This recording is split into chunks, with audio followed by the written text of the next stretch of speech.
తిలాపాపం తలా పిడికెడు అన్నట్టుగా అటు ఫెర్టిలిటీ సెంటర్లు ఇటు స్పెర్మ్ కలెక్షన్ బ్యాంకులు అమ్మతనాన్ని అంగడి సరుకుగా మార్చేశాయి.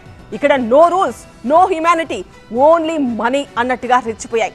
సికింద్రాబాద్ లోని స్పెర్మ్ టెక్ సంస్థపై జరిగిన దాడుల్లో విస్తుపోయే వాస్తవాలు వెలుగులోకి వచ్చాయి. అసలు సరోగసీకి మన దేశాల చట్టాలు అనుమతిస్తాయా? ఇస్తే ఎలాంటి కండిషన్స్ పాటించాలి? స్పెర్మ్ కలెక్షన్ కు ఎలాంటి రూల్స్ ఫాలో కావాలి? సికింద్రాబాద్ ఇండియా స్పెర్మ్ టెక్ సంస్థపై జరిగిన పోలీసుల దాడుల్లో అనేక అక్రమాలు వెలుగులోకి వస్తున్నాయి. అక్రమంగా నిల్వ ఉంచిన 15 స్పెర్మ్ శాంపిల్స్ ను స్వాధీనం చేసుకున్నారు పోలీసులు. వీటిని అహ్మదాబాద్ ఫెర్టిలిటీ సెంటర్ కు తరలిస్తున్నట్టుగా తేలింది. వీటిని అనధికారికంగా సేకరించబడి నిల్వ చేయబడ్డాయని అసిస్టెడ్ రిప్రొడక్టివ్ టెక్నాలజీ యాక్ట్ చట్టం 2021, సరోగసీ చట్టం 2021లను ఉల్లంఘించినట్టుగా పోలీసులు గుర్తించారు. గుజరాత్, ఢిల్లీలోని సరోగసీ టెస్ట్ బేబీ సెంటర్ల కోసం శాంపిల్స్ సేకరణ జరుగుతున్నట్టుగా ప్రాథమిక విచారణలో తేలింది. హైదరాబాద్ లో ఫెర్టిలిటీ సెంటర్స్ లో అక్రమ కార్యకలాపాలు కొత్తేమీ కాదు. 2017లో బంజారా హిల్స్ లోని సాయి కిరణ్ ఇన్ఫర్టిలిటీ సెంటర్ లో అక్రమ సరోగసీ కార్యకలాపాలు బయటపడ్డాయి.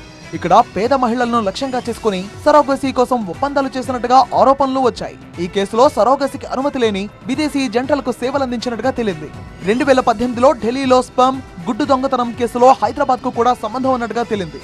మన దేశంలో సరోగసీ, స్పెర్మ్ సేకరణలకు నిర్దిష్ట చట్టాలున్నాయి. కమర్షియల్ సరోగసీ మన దేశంలో పూర్తిగా నిషేధం. కేవలం ఆల్ట్రిస్టిక్ సరోగసీ అంటే మెడికల్ ఖర్చులు, ఇన్సూరెన్స్ మినహా ఆర్థిక ప్రతిఫలం లేని సరోగసీకి మాత్రమే అనుమతి ఉంటుంది.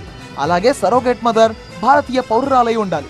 25 నుంచి 35 సంవత్సరాల వయసు కలిగి ఉండాలి. అయితే ఆమె ఒకసారి మాత్రమే సరోగేట్ గా ఉండగలదు. ఇంటెండెడ్ పేరెంట్స్ భారతీయ జంటలై ఉండాలి. అయితే విదేశీ జంటలకు సరోగసీ అనుమతి లేదు.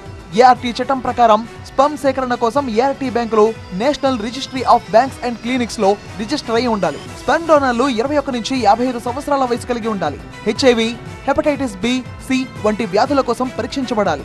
జన్యు వ్యాధుల కోసం ఫ్యామిలీ హిస్టరీ కూడా తనిఖీ చేయబడాలి. ఒక డోనర్ స్పెర్మ్ 75 సార్లు మాత్రమే ఉపయోగించబడుతోంది. స్పెర్మ్ నిల్వ కోసం క్రయో ట్యాంకులు 196 డిగ్రీల సెల్సియస్ వద్ద నిర్వహించబడాలి. ఒకవేళ ఈ నిబంధనలను ఉల్లంఘిస్తే కనీసం 10 సంవత్సరాల జైలు శిక్ష, 10 లక్షల రూపాయల జరిమానా విధించబడవచ్చు. అయితే చట్టాలు కఠినంగా ఉన్నా సరైన పర్యవేక్షణ లేకపోవడంతో సరోగసీ సెంటర్స్ రెచ్చిపోతున్నాయి.